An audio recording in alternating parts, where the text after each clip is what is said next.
Ընտրություններից անմիջապես հետո իշխանությունը որոշեց, որ թանկացնի ակցիզային հարկը։ Արդյունքում ծխախոտը, ալկոհոլը եւ վառելիքը թանկանում են, սպասելի էր։ Սպասում էի շատ իսկ, որովհետեւ մեկ քիչ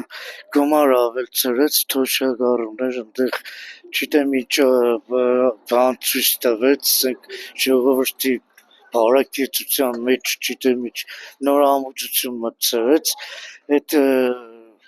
փողերը, այդ թոշակ չգիտեմ, հիվանդանոցներ, ծերին, արտոնություն, Արցախից տեղահանվածներին, չգիտեմ, կոպեկներ ավել ծրեց, կոպեկները, այդ կոպեկները նորից գուցե հավաքագրել,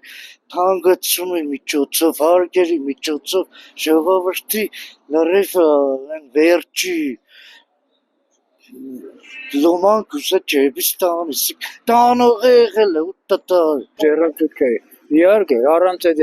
հոսանքը թանկ է, ամեն ինչ է թանկացել, չերեշուր է թանկացել։ Ինչքան էլ ուզում է թանկացնում է, իր համար ինչ,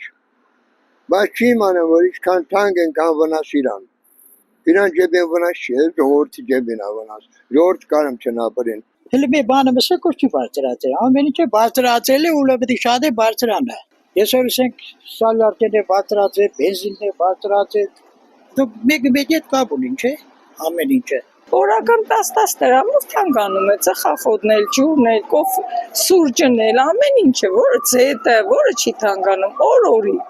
Դա մենք սկի չենք նկատում, ոնց որ թե կամ նկատում ենք, ինչ կարող ենք անենք։